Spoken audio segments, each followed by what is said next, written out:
Hello, everybody. Welcome to all of you who are joining us. As we begin, I'd like to share some information about a few upcoming programs before we get into the meat of the event tonight. On the 14th of next month, we have a Voyagers Travel Discussion Club session, which actually has a guest speaker who will be talking about travel trends in the industry, what people are doing, what they're anticipated to be doing, how COVID affects things, and all that general line of questioning. So I think that would be a really good program if you're interested in travel at all.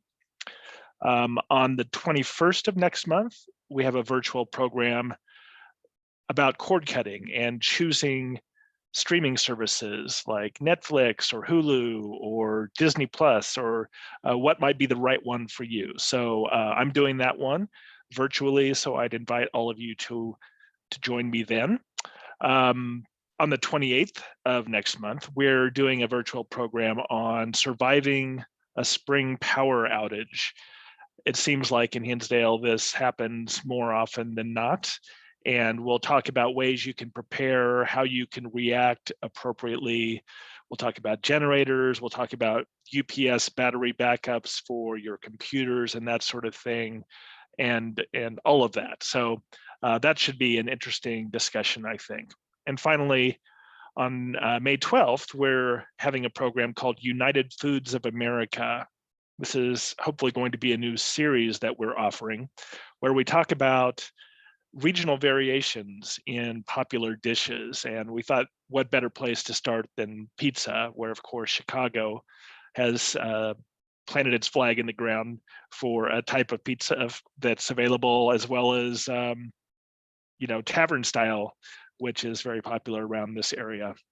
So we'll talk about all those variations around the country, and that should be a lot of fun.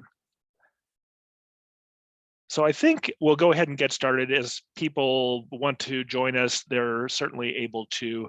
I will mention that we are recording this program, and this recording will be available on our website within the next few days. I'd say probably next Tuesday or Wednesday, something like that.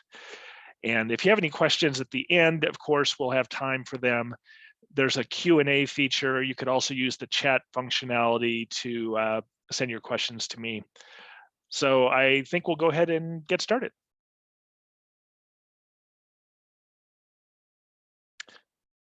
So good evening, and welcome to this program entitled Not Dead Yet, Classic Film Cameras and Lenses. My name is Mike Edding. I'm an adult services librarian here at the Hinsdale Public Library. I first caught the camera bug in 7th grade, I think, when I was taking a photography class. I've kept up an interest in it over the years, and I started buying classic lenses and cameras online a couple of years ago, kind of reinvigorating my interest in this subject. It kind of reminds me why I liked it so much at the beginning. I think that there's something special about older cameras and lenses, and I'd like to share what I've learned with you. Cameras, of course, offer us a way to capture a moment, allowing us to recall the memory years later, perhaps even calling to mind the sounds and the scents of the scene. Not all of us are able to eloquently capture our experiences in the written word, but I think most of us are able to take a meaningful photograph with some practice. People happily were using film cameras to document and record life's moments throughout the 70s, 80s, and 90s. And then along came digital and really changed the entire photography landscape. So in our next slide, or this slide, I'll talk about what impact digital photography has had on film. So film cameras, first of all, reached their zenith in popularity in the late 1990s through about 2000. But after mainstream consumers began to adopt digital cameras in 2000, film camera popularity really began to drop. By 2003, sales were way down, but at least film camera users were able to say that their images were of higher quality. than those from digital cameras. But when Canon released their milestone 5D digital SLR, most critics agreed that digital had finally become equivalent to film in terms of quality. By 2009, digital cameras were so popular and film cameras had decreased so precipitously over the preceding few years that Kodak actually stopped selling film altogether in 2009 and declared bankruptcy a few years later. For film cameras, it really seemed like the end of an era. It's also worth noting that smartphone cameras largely overtook standalone digital cameras in about 2013 or so, further dampening the demand for film. But there have been some signs of life. Whoops.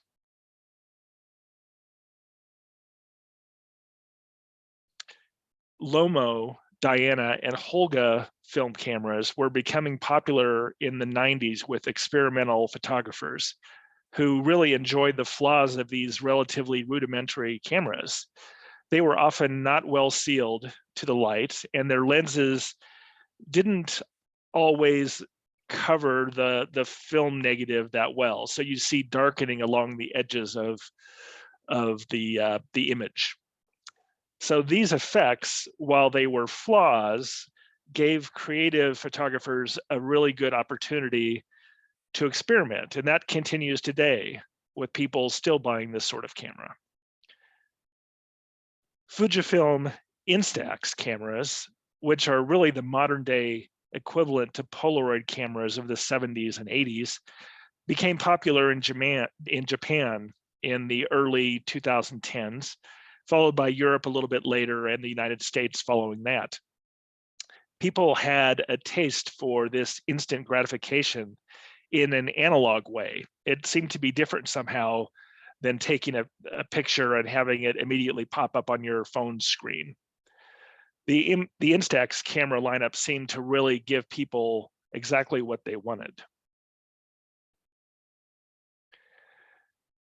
Around this time, or a little bit later, celebrities began to publicly sort of proclaim their love for film cameras.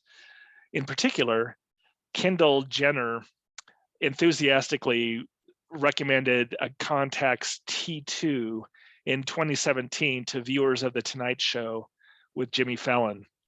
We'll talk more about that camera in a few minutes, but at any rate, her spotlight of this Pentax camera translated into this avalanche of social media influencers buying luxury compact film cameras and promoting them to their followers, who in turn bought more.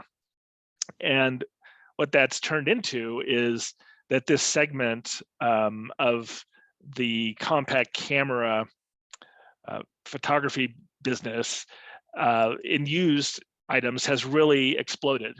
We'll talk a little bit more about that later. I'd like to also mention that there's something called 3D cameras, and they look like a normal camera, but instead of one lens, they have like 3 or 4 lenses horizontally across the front. And as you press the shutter button, it simultaneously exposes 4 different shots. And then people take these images and scan the negatives and then put them into programs that turn them into something called 3D wigglegrams. So if you search Google for 3D wigglegrams, you'll see plenty of examples of this. And it sort of looks, when they're animated, like the camera image is rotating in space and really gives you a sense of depth. So that also has sort of brought film back into popular view. And finally, I just mentioned that sales of vintage film cameras on eBay are on the rise, according to the New York Times. Every year since 2015, they seem to have been selling more and more. So all of this is to say that there are definite signs of life in film cameras. It's come back from the brink of extinction, fueled by the same kind of fascination with analog media that people feel for vinyl records, I think. So people will get back into cameras and maybe be nostalgic about it, or maybe it'll be a whole new thing for a younger group of purchasers to understand the joy of using a film camera.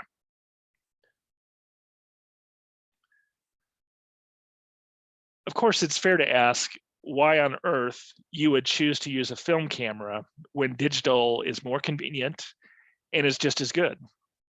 I mean, that's a good question. There are a few reasons, I think. First, when you use a vintage film camera, you're taking on the tasks that many digital cameras perform automatically. So you're focusing the lens, you're setting the shutter speed and aperture. And this sort of keeps you in the moment, I think, and leads to a slower and more thoughtful photography experience. Another thing that I think film has in terms of advantages is that the photographs often have a unique look that is really hard to capture with digital.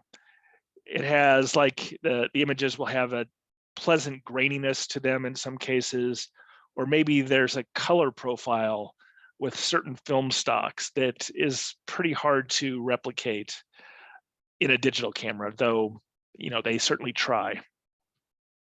I'd also say that classic lenses are imperfect, and it yields interesting flaws, which can really be quite beautiful. So if you look at the photograph to the right here, when you shoot into the sun with a vintage film camera, it's a tough test because it creates a kind of a lack of contrast in some cases, and it can yield these round, transparent, colored artifacts like you see on the screen. This is lens flare. This can really help to set a mood, like maybe you can kind of feel the heat of the scene, or maybe you can feel that it's sunset and you're shooting into the sun as it goes down. It can be really nice. And that's, the lenses today are so well corrected and they have such good coatings on them that this kind of problem is minimized, and they don't offer that same sort of feel. And I would say that before autofocus became popular in the 90s, both cameras and lenses were built more robustly, often using metal in their construction versus plastic. There's nothing inherently wrong with plastic, of course, but metal construction brings with it a sense of permanence and durability. And sometimes with older plastics, it can be a little brittle and things may be more likely to break. And finally, you can often find vintage film cameras and lenses for a cheaper price than current digital cameras and lenses. From my personal experience, when I bought my first lens for a recent digital camera, I was disappointed that it cost the better part of $800. For the price of one modern zoom lens, you can often buy 5 to 10 vintage lenses, and you'll see major savings in camera bodies as well. So what this means in practical purposes is you can buy a lens on a lark, or you can find one at a thrift store and spend, you know, $20 or $25 on it and see if it works. When the stakes are higher and when you're buying these modern lenses that are so expensive, it's hard to feel that same sense of experimentation might come to bite you.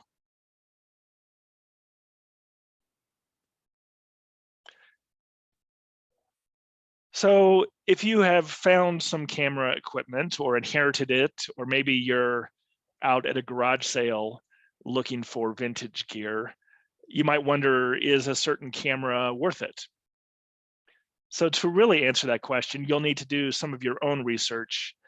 I suggest using Google to search for the specific name of the camera or the lens, followed by the word review.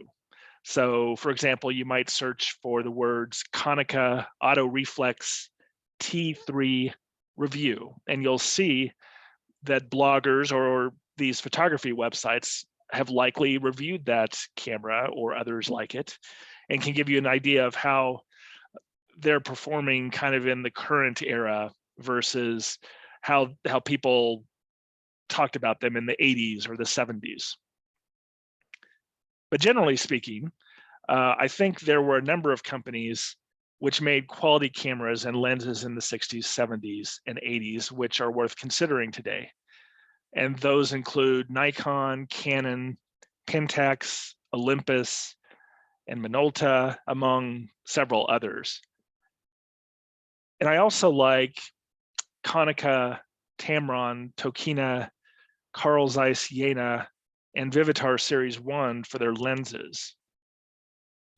If you're willing to invest a little bit more, you can get exceptionally good vintage equipment from companies like Leica and Contax.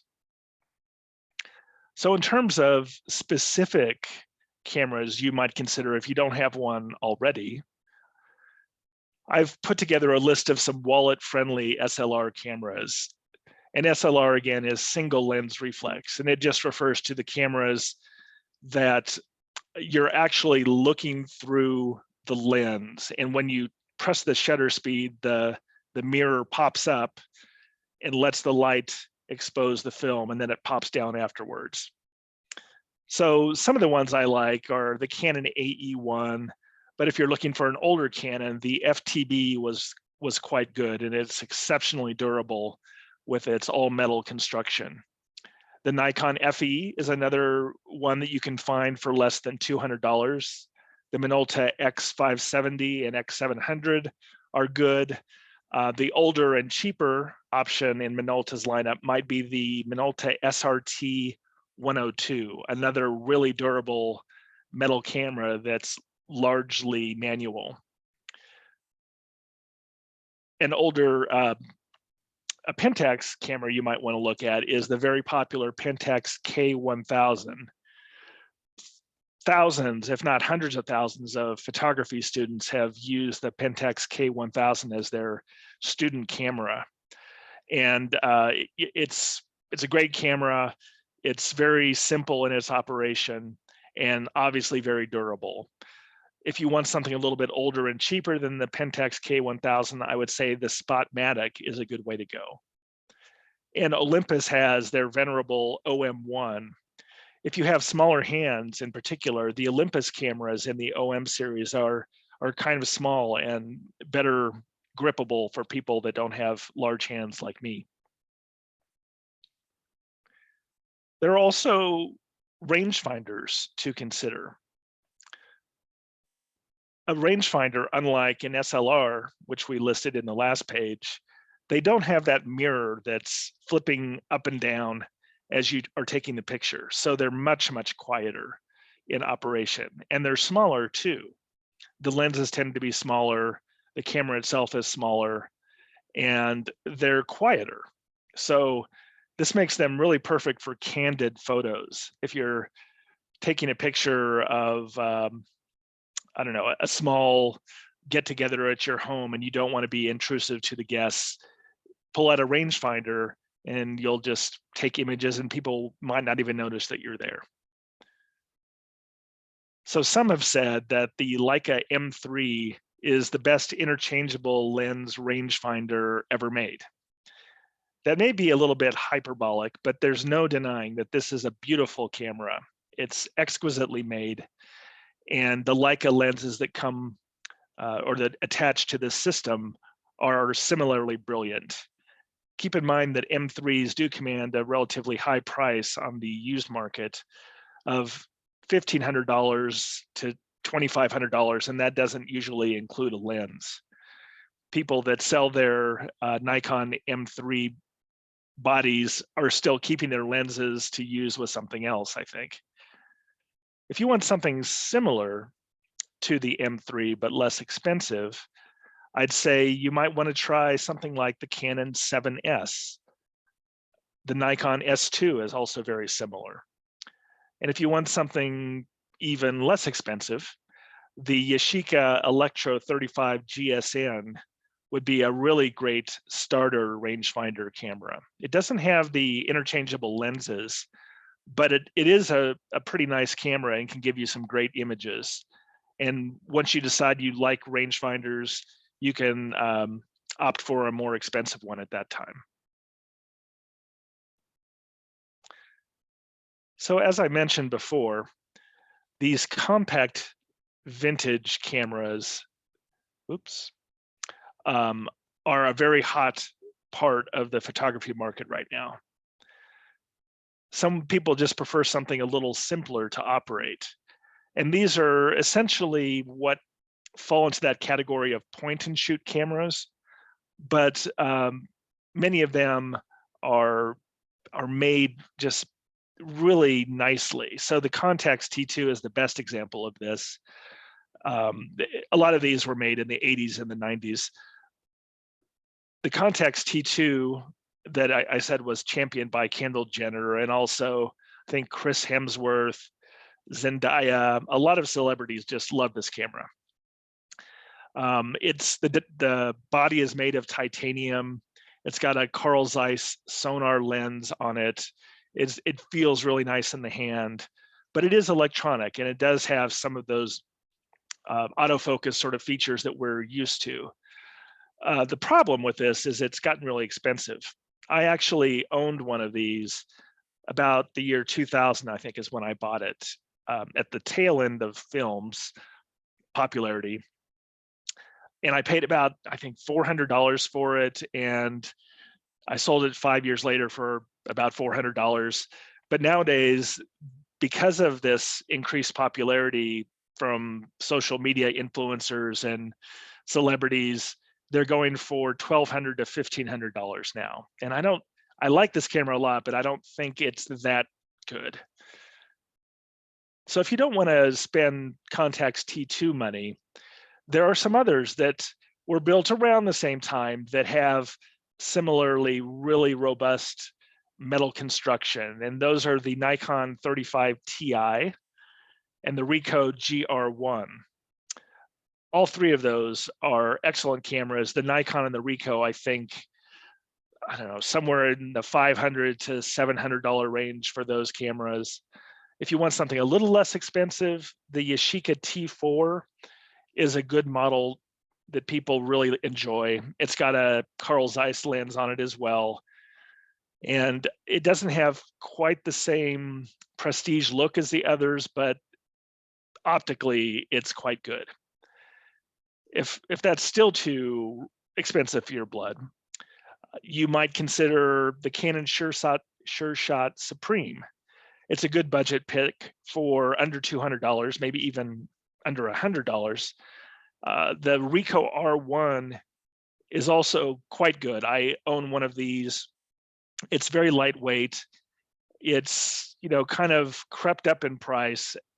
I think as people have found that the Pentax T2 and the Nikon 35 Ti and that sort of thing are so outrageously expensive, they're looking for something that's still good, but not quite as expensive.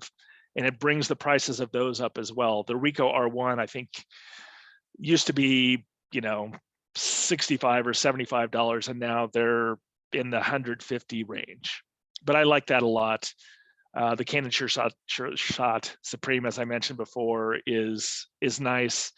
But I think in order to turn the flash off on the Canon, you have to hold a button down while you're taking the picture, which is a little awkward. So anyway, the compact cameras are easy to carry around. If you don't want to carry a phone around, these are a nice alternative, I think. Oh, and keep in mind that as you're shopping for one of these compact cameras, that fixed lens cameras, like if it has a 35mm lens or a 38mm lens like the Pentax T2, those fixed lenses will give you a better image quality than zoom lenses, all other things being equal. So I'd say get a fixed lens camera if you can. So as you're looking at all these camera bodies, you're going to wonder, is there anything I need to worry about when I'm buying one that's used, or maybe looking through some old equipment that someone gave to you? Is it worth using? Or what do I look out for in terms of problems? I think one of the main things you'll find is that foam doesn't really stand the test of time. It starts to deteriorate over time, and it can become crumbly in some cases and just kind of flake off, and you'll just see a minor residue of the foam left years later. Or it can get kind of gummy and actually leave kind of a nasty sticky residue on your camera. And that's no good, because that can transfer to your film and affect your images. So you can actually buy replacement light seals. If you want to tackle this yourself, you can buy them pre-cut on eBay. Search for light seal and then the name of your camera and see if someone is selling one. Usually they're like, I don't know, $10 or $20 for a complete set to replace the light seals on your camera. And you'll just scrape off the old ones and maybe use a little Goo Gone or rubbing alcohol or lighter fluid to remove that old residue when you're putting the new adhesive pieces on. Of course, you can have this done at a camera repair place without too much trouble. Another thing you should be on the lookout for is how lubrication changes over time. Some lubrication lasts for decades without any negative problems, but other times it gets kind of sticky. And this can be a problem in cameras and lenses. Your shutter, as you're like using lower shutter speeds, 1/30th of a second, 1/15th of a second, even slower than that, sometimes it can sort of stick. And maybe you'll notice that the first time you press it at 1/30th of a second, it doesn't sound quite the same as the next time you press it at 1/30th of a second. So those sticky shutters can be because of lubrication breakdown. So you can get your camera body, they can do something called a CLA, which is clean, lubricate, and adjust. My mind was blank there for a minute.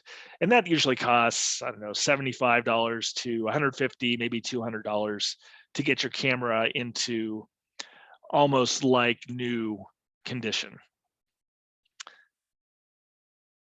And if you're wondering where you might get this done locally, I think that's a good question. I haven't had the need to have any of my cameras repaired yet, but I did find a place in Westmont that's called BK Camera Repair. And apparently you can just search Google for them and you'll find them, BK Camera Repair. They're in Westmont, and apparently they'll offer a free discount or free estimate, excuse me, for repairs. And they usually turn that around within 24 hours or so. Repairs, they say, take between 10 and 14 days according to their website. So you could, if you have a dodgy shutter or your foam seals are deteriorating or both of the above, you can take them to that local shop and have them do the CLA, and you'll get everything back to spec. Another extremely common issue that you'll find with some of these older cameras is that the batteries that they made are discontinued. And it's not because they realize that they're not popular so much anymore that they can just cease production of them. It's because the type of battery was often a mercury battery. And these mercury batteries, people use them for years, but they realize that there are some real negative environmental and health effects that are associated with mercury leaching into the environment. So camera makers started to discontinue them, and then there's actually a ban in the United States and in other countries around the world on the use of mercury batteries. So that's a problem, because mercury batteries have a specific discharge pattern. So over time, the mercury batteries tended to be like 1.35 volts or so. And then week after week, as you use the camera, it would stay at 1.35 volts, and then it would abruptly fall off at the end of its life. So that kind of discharge is great for camera equipment because they don't have to build in fancy circuitry to correct for the camera voltage dropping. So people just relied on their battery technology to give them that constant voltage. But with the with the lack of these Mercury batteries nowadays, you're in a bad place. So some companies sell these Zinc Air batteries, which are commonly used in like hearing aids. The problem with Zinc Air, which does also have that characteristic of it'll stay at a constant voltage and then fall off. I think it's more like 1.4 volts for these Zinc Air batteries, but they don't last very long. I mean, in a hearing aid, I think they could be dead within a few days. In a camera, it might last a couple weeks, a couple months, but nothing like the old Zinc or the old Mercury batteries. So those aren't necessarily a great replacement for the Mercury batteries.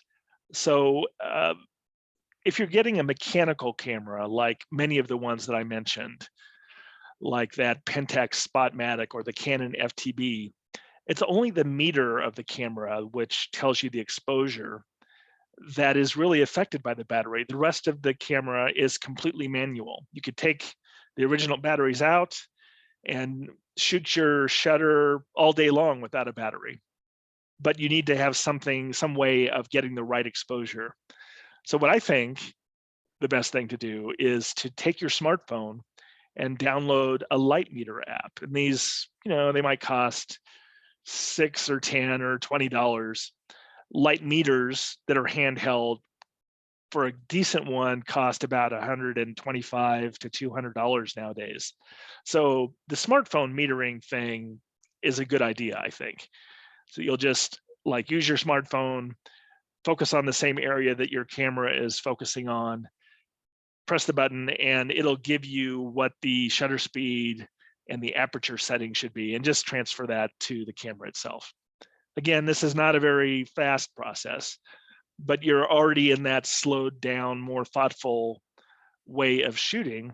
So it makes sense.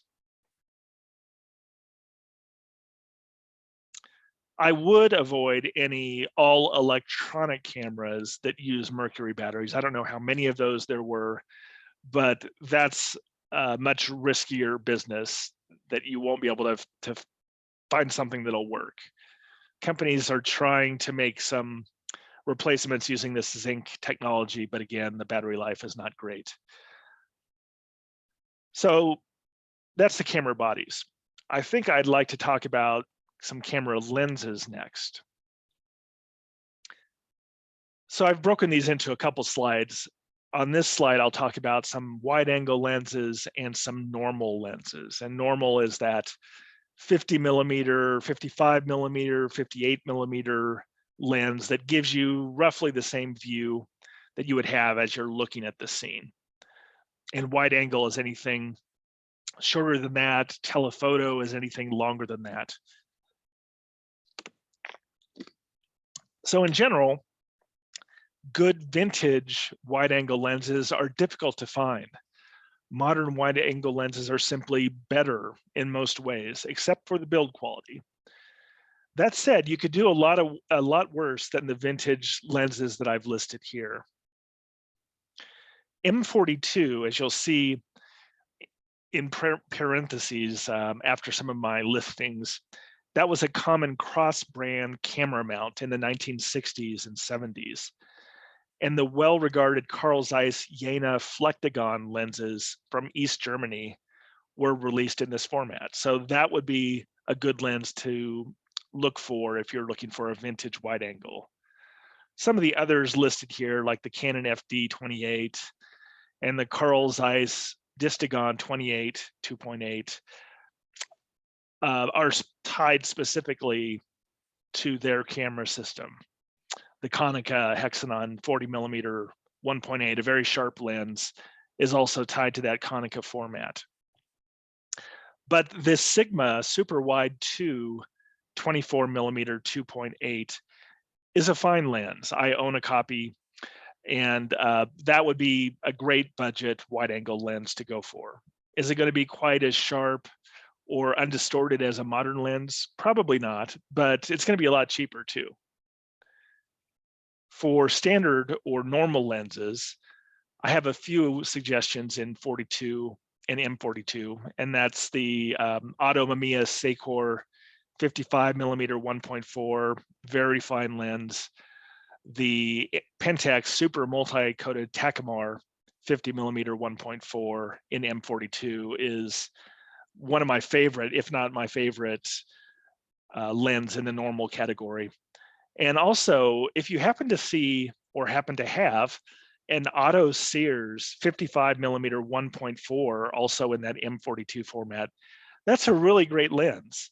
I think some people believe it was made by a company called Tamiyoka in Japan for Sears. They often would subcontract their camera equipment and lenses to other companies, and you can get some really nice, I guess, department store lenses. The same would be true for even Kmart. Some of their focal lenses are pretty decent, especially the older ones. And Montgomery Wards, they all did this. So even though it says Montgomery Wards or Sears on the camera, they didn't make it. They subcontracted that out to somebody who knows really what they're doing when it comes to it. Moving on to the next group of lenses here. Oops. In portrait lenses, so we're talking about those lenses in the 75mm to 135mm, roughly that range. These lenses are great for head and shoulders shots. It's a good focal length because it compresses some of the features of the person being shot, making a more flattering image. So if you get really up close to a person with your normal lens, or even worse, your wide angle lens, their features will be distorted, their nose will look huge, and that's not a flattering look for anybody. So, something like an 80 or 85 or 90mm lens would be ideal. There are some that are in that M42 format. The Jupiter 9 lens is an 80mm f2 lens in M42 format. They made many of these, and this is a copy of a Carl Zeiss sonar format, and they brought it over, I think, into the Soviet Union and made it as a copy, and they're pretty good copies, actually. The Jupiter 37A is another one of those Soviet lenses. This one is a longer focal length, 135 f3.5, so that's better for like just their face rather than their head and shoulders. There are some other legendary lenses here. The Nikon 105 2.5 is one of the most famous portrait lenses in history. If you remember, I think it was National Geographic had a photograph of this Afghan young girl with these striking blue eyes, and that lens that the photographer used was a Nikon lens, this 105 2.5. I think one of the great values in all of vintage lenses is the Tamron Adaptol SP 90mm 2.5. This has the added benefit of being a macro lens, so you can take up close and personal photographs of things, but it's just an outstanding portrait lens. And the Adaptol 2 series was its own mount, but it kind of had adapters that you could buy for Nikon or Pentax or Olympus, Minolta, etc., Canon. So if you have any of those old vintage systems, you could find an adapter and buy this Tamron Adaptol 2 lens. I'm a real fan of this series. And finally, if you want something even a little better than the Tamron Adaptol 2, the Tokina ATX 90mm f2.5 macro is known far and wide for its beautiful background blur. as good as the Tamron Adaptol is, and they have the similar focal length and aperture, maximum aperture, the Tokina is even better. And it's made actually even a little more sturdy. It's a heavy lens. The Adaptol 2 90mm is about $100 nowadays, or maybe a little less, and the Tokina is twice that much. But I think it's probably worth it. It's just a lovely lens. Moving on from portrait, let's move to zoom lenses. And to be honest, vintage zoom lenses have kind of a bad reputation overall. Modern lens design has made vast improvements in zoom lens technology. But with careful shopping, you can get some really good performers. And I mentioned the Adaptol 2 series before. They have a couple of zooms that are really excellent. Their 35 to 80 is quite good, and their 60 to 300 is really excellent too. That 60 to 300 is pretty big, pretty long, but if you're looking for even just a 300mm lens, something really long telephoto wise, that can serve you well. You can just buy the 60 to 300 and be done with it.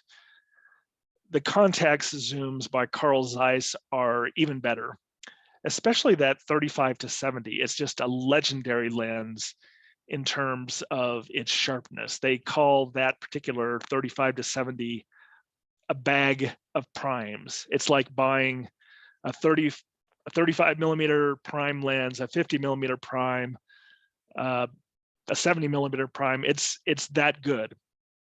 The Zeiss lenses tend to have a pop, a 3D dimensionality to their images.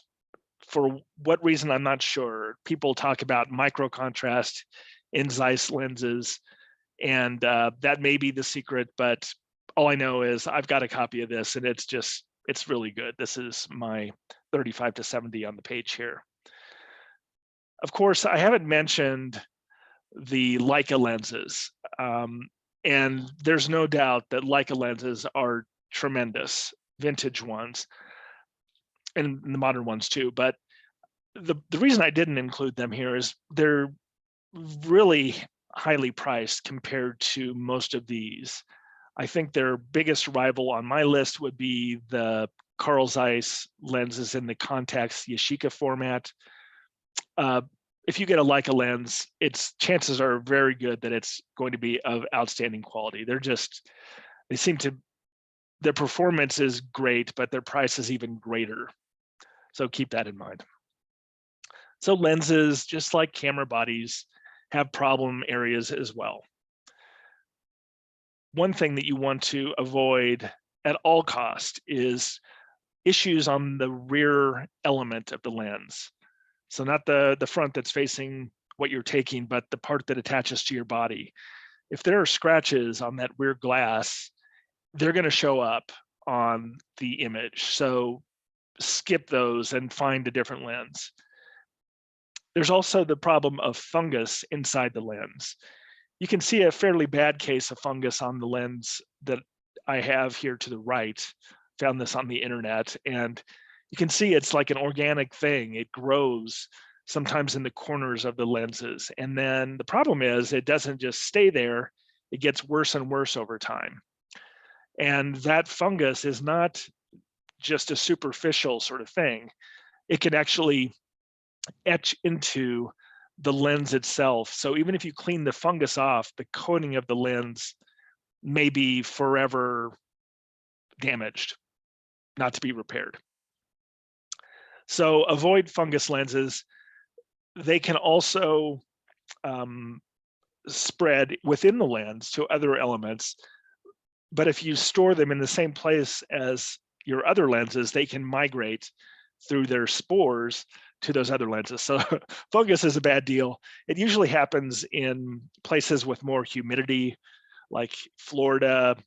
Fungus would be more of a problem than here. And here we would have more of a problem with it than Arizona or New Mexico. But just avoid them if you can. Another thing that happens is you'll get lubrication that migrates from like the focusing mechanism to the lens surface inside the lens, so it's not easy to get to. That can happen. More likely, your lubrication problem is going to happen when your aperture blades get oily. So as you kind of move the lens in the light and look through the front of it, you can see sometimes that there is like an oily film on the aperture blades, and it might work just fine. In fact, I've got a couple of lenses right now that have a little bit of oil on their aperture blades, and they seem to be working fine. But over time, depending on the lubrication, that can actually start to get sticky. So when you close your lens down, it may take a while to close down, or when you open up, it'll kind of stick and open up gradually. And that's bad news when you're taking photographs. So if I were buying a new lens and it had that sticky aperture problem, I would move on to a different model or a different example of that same model. But lens or camera repair shops can fix this. It's a relatively simple thing, as long as they can unscrew the lens and get to the aperture. It's a pretty quick repair. They can use some sort of solvent to get rid of that. But if it lubricates onto the blades now, it might in the future too. So just be aware of that. Another thing that happens is this, on the inside, there's usually a matte black paint all around the inside, at least on lenses made in the last 40 years or so. That can start to flake off and get into the lens, the optics itself, and that's not great. I mean, usually that can be repaired as well. They can shoot some new flat black paint onto the area and cover that up. But if you have a choice between a lens that has that and one that doesn't, obviously go for the one that doesn't. And finally, filters can get stuck on the front of your lens. Even if you drop it a couple inches and it hits on that corner of the filter, it can just lock on there pretty tightly. And there are filter wrenches you can use to remove those. You can kind of try to tap around that area gently onto a table or something and try to unscrew it. But a camera repair shop sees this sort of thing all the time, and they can remove that filter for you. So that's not a big deal. You should, by the way, try to get protective filters for all of your vintage lenses, just to avoid any problems, so that any damage that might happen to the front of the lens would happen to the filter, the filter rather than the lens itself. And I should mention that if there are scratches or little dings in the front of the lens, that chances are that is not going to show up in your photo at all. I mean, you can even take your finger and put it in front of the right fourth of your lens, and that won't even show up. There might be like a slight loss of contrast, but little artifacts or little defects on the front of your lens, don't even worry about them. They may, if you're buying a used lens at a garage sale, I mean, you can point to that and say, oh, see these flaws here, I'm nervous about that, but as a way of getting a lower price, but it's not something to worry about. I don't know how many of you are aware of this, but it used to be relatively common in the 40s through the 70s for lenses to be made with radioactive material. And the reason they did this was instead of using an expensive material like fluorite in their lenses to improve the optical performance, they decided that thorium oxide did almost as good a job for not much money at all. So many companies use this thorium oxide in their lenses. And the way you can kind of spot it nowadays is if there's a slight yellow cast to the lens as you maybe hold it against a piece of blank white paper, you can see that on the photo to the right a little bit, I think. I've even enhanced this to make it more yellow than in actual reality. This doesn't have much of an effect on the way the image will be taken. It might give it a slightly warmer appearance. It does decrease the amount of light that's hitting the camera lens. So even if you're shooting black and white, you might have to open the shutter a little bit longer to get the right exposure. I guess the bigger question is, if I have a lens that's radioactive, I've noticed at the garage sale that this one looks yellow when I look through it. What do I do about it? And is there a health consequence that I need to worry about? Well, the general consensus, and I'm not a doctor, but from what I've read, is that these lenses are unlikely to cause health problems if you use them in the way they were intended. So because the radioactive lens has the camera body between you and it, there's metal in there, there's dense plastic in there that's going to block that radiation from getting to you as you're looking through the viewfinder. Still, that said, if I had a radioactive lens, and this Pentax Takamar super multi-coated Takamar from I think the 70s, I don't want to leave that on my camera too long. Like, it might have an effect on the film. It's just a good idea to keep it stored away from the camera.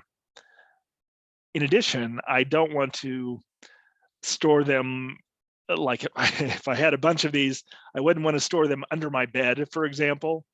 I wouldn't want them, I wouldn't want to hold one up to my eye, because there wouldn't be anything between myself and my eye to protect me other than my eyeglasses, which would give me some protection. Don't do that. If you drop one and it shatters and some of those glass particles become airborne, or they land on some food that you eat, that's much worse. As long as it's in that intact glass form, it's not going to be hazardous. But if you were to ingest this, that would not be great. That can cause some health problems. So I thought I'd mention there are radioactive lenses out there. Don't necessarily remove them from consideration. They can still be optically very excellent even today, as this super multi-coated Takamar is. But, take some care in handling them. The next topic I'd like to talk about is film processing, or film purchasing, actually. While the equipment for vintage cameras is relatively cheap, the cost to turn the image into a printed photograph is pretty high. So you get economies at different places in the process with modern versus vintage. So as you're looking for film, I suggest that you buy it online and have it shipped to you. Freestyle Photo is a great place, a great store in California that sells film and all sorts of accessories and cameras. California. There are a couple of famous New York City stores that sell film. They have a strong online presence. That's Adorama and B&H Photo. There are some companies in New York City that I would not necessarily trust, like that are advertising in the back of photo magazines, but these two have a sterling reputation and are just excellent if you're looking to buy film online, or cameras, used cameras, new cameras, anything like that. What I would say the premier place to buy a used camera online is KEH.com. The reason I like KEH so much, and I bought a few lenses from them over the years, is that they have a very conservative grading system.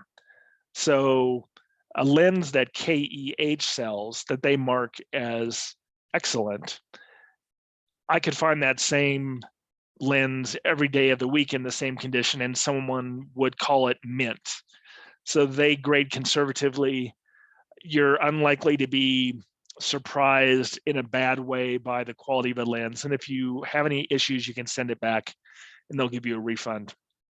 I've even bought lenses from them that are, I think, in their bargain condition, and those have been perfectly fine. I would say they're in very good to excellent condition. So KEH, great place to be. And they serve a lot of professionals as well. So eBay is a tempting place to buy cameras and lenses. And I suppose you could probably buy film from eBay as well, but you have to be pretty careful. You need to look for a high rating from the seller. You need to read the description very carefully before buying. You might end up getting the wrong thing. And if they say they don't accept any returns, you're just out of luck. It was your mistake. I would say you'd want to buy items where the actual image of that camera or that lens is the one that they're selling. Don't rely on stock images. If they put a stock image of a camera up, chances are they're trying to hide something. So that's no good. I've successfully bought cameras all over the country and lenses. I bought things from Russia. I bought things from Germany. I bought things from Japan. I've had a few problems, but they were able to be resolved. So eBay can be good if you're careful. So film, if you buy it online, it's going to cost probably for a roll $10 to $20, depending on how many exposures and what type of film it is. In the old days, I remember you could go to the drugstore and get like a 3-pack of film for probably $10 or $12. Things have gotten more expensive because it's a smaller market they're serving. If you buy in bulk, you might be able to get that price down even a little bit more, but it's not going to be cheap. So processing is the next thing to think about. Once you've done taking your photos, you need to process it into a usable way. So you might want to have the negatives. You might want to have scans of the file that are digital JPEGs, for example. And you might want to print them like the old days. So there are places online, again, that's where I would suggest you go, online where you can send these things and they can give you a pretty good price, especially if you're sending 5, 10, 15 rolls, you can get a discount on the processing. I've listed a few of the labs that you might consider sending things to. Indie Film Lab has a very good reputation. It's going to cost $25, and that doesn't include prints. That would be for a typical roll. Memphis Film Lab may be the best value on the page. So processing fees, which would include scanning and your negatives, would be about $15, but that wouldn't include prints. $22 if you ask for prints. And if you have a lot of rolls, you can get a discount. Dale Laboratories is another place to try out. So we're ranging in 1745 without prints and 2640 with prints. The darkroom is another popular option, $21 without prints, $29 with prints. So you may ask, I've heard that you can still take film to CVS and Walgreens, and I think that's probably true. The problem with that, and they may even be a little cheaper than this, I'm not sure about that, but the problem is they send them off anyway to be processed and developed and all that sort of thing, but they don't give you your negatives back. So if you ever want to maybe make a better scan with more resolution than the one that they gave you, you can't, because the negatives are gone forever. You're stuck with whatever they give you. To me, that's like a deal breaker. I want to have those negatives. I want to be able to do something with them in the future. But if you just want prints and maybe you just want basic scans that you can share over the internet with your family and friends, it would be perfectly fine. But I think for a higher quality, more attention to detail sort of processing, you want to use one of these professional labs.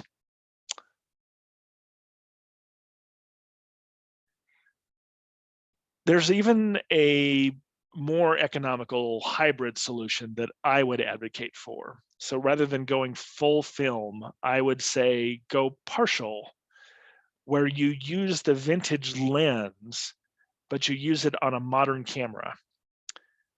For me, that's the best of both worlds, and that's what I'm doing nowadays. Mirrorless cameras, and they're called mirrorless because there's not that lens that flips up and shuts down like a SLR. There's just a sensor, and you're actually, when you're looking through the viewfinder, you see kind of a projected, like a little TV image of the scene as the camera is seeing it. It's what the sensor is actually seeing.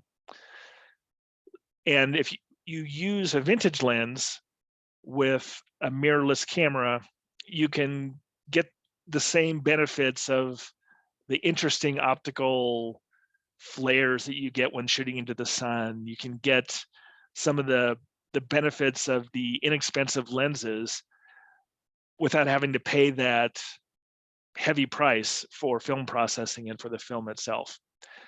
Well, these mirrorless cameras come in a variety of sensor sizes. And the sensor is basically the digital equivalent of where the negative would be as you're running the film through the camera. It's right there behind the lens.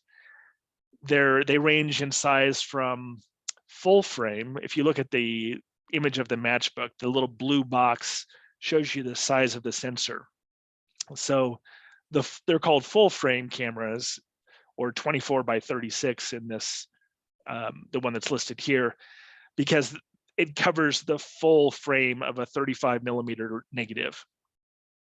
An Aps-C sensor, in contrast, is a little bit smaller, and a 4/3, or more commonly a micro 4/3 camera, has an even smaller sensor still.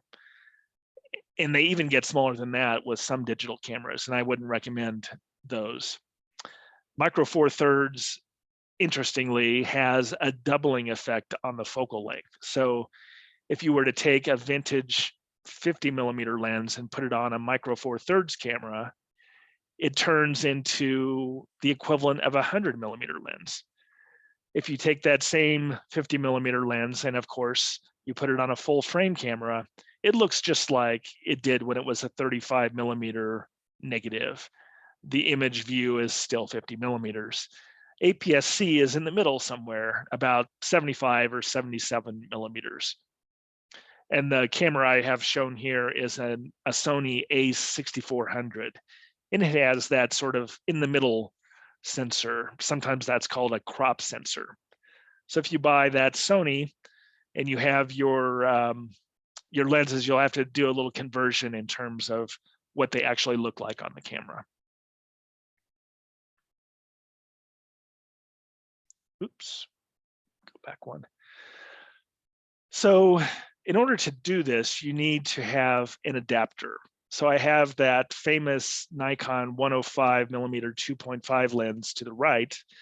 And then you can see there's this metal thing to the left of it, and that's the adapter that converts that Nikon lens to my mirrorless format.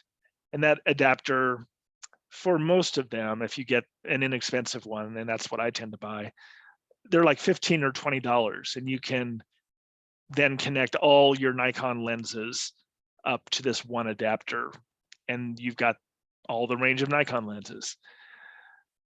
So if you have a collection of adapters, like you have one for Canon, one for Nikon, one for Olympus, one for Minolta, one for Konica, etc., one for M42, then you've just opened up this huge amount of lenses that will fit onto your camera and produce beautiful results. I've listed a few popular lenses in the various sensor sizes. We've got micro 4/3, Olympus has this well-regarded camera. It's the OMD EM10 Mark IV. My favorite micro four thirds camera, is the GX85 from Panasonic. It's a few years old, and it doesn't have the highest megapixel count, but I think it's like 16, and that's perfectly fine for things up to 8x10 or maybe even a little bigger.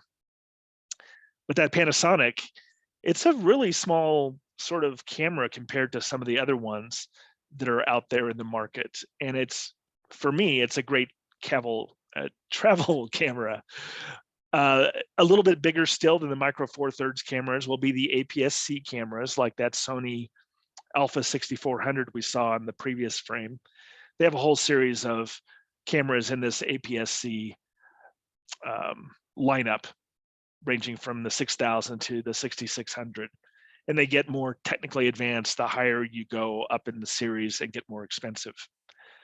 Fuji, when they're selling their Aps-C mirrorless cameras, they really focus on how the camera feels in the hand, how the controls are. They want to make it as simple and easy to use as possible, and they're really good at that. I'd say they're better than Sony in that regard, making it like a usable camera.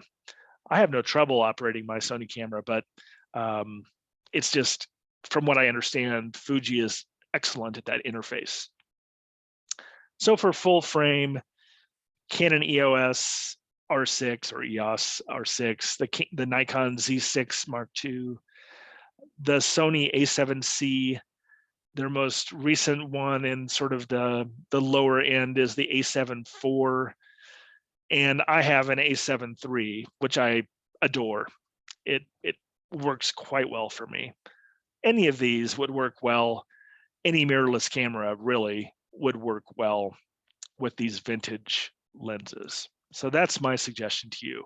You'll pay more upfront for the camera body, but over time that cost will decrease as you don't have to pay for those developing and processing charges.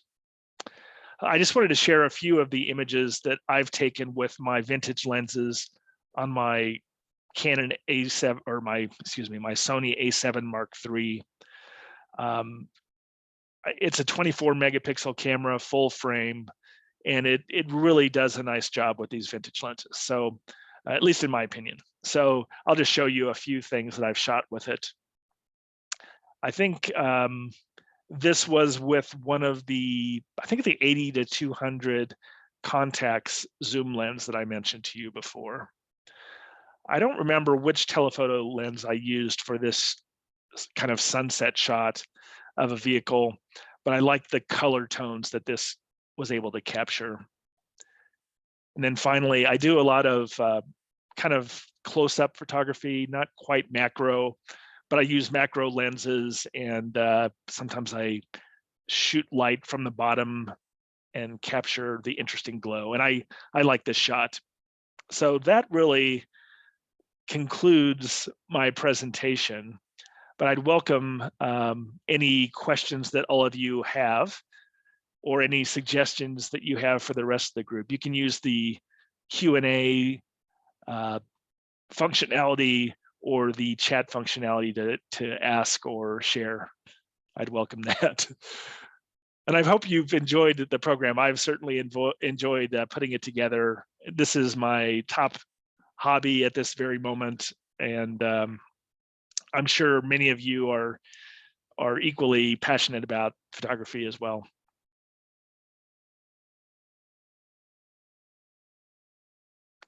So any comments? As I'm looking at the chat, I don't see anything. And in the Q&A, I don't see anything either. So if you do think of any questions in the future, feel free to send them to me. My email address is medding@hinsdalelibrary.info.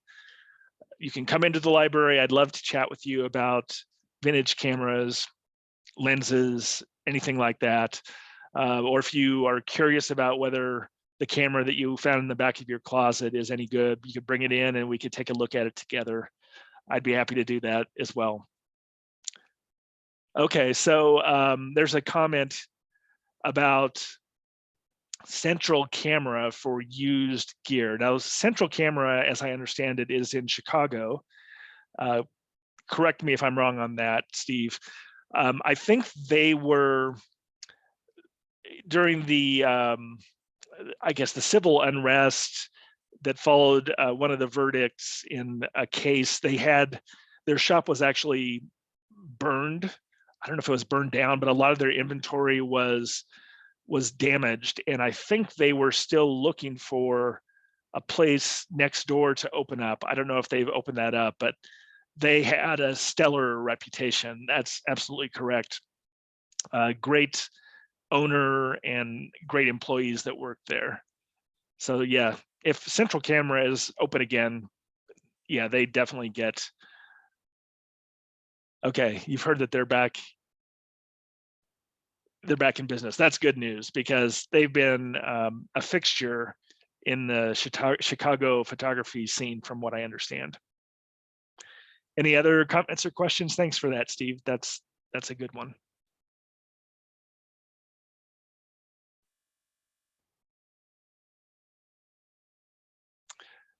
Well, thank you all for attending. I've enjoyed it, and again, look me up. Happy to chat about it at any time. And this program, again, should be available if you want to pass it along to your friends for viewing in the future. Should be out there Tuesday or Wednesday of next week. And I'll be sending out a copy of the slides to any of you who attended. So look for that in your email. I think that'll happen probably today or tomorrow. So thanks again. I appreciate your attendance, and I look forward to seeing you in the library.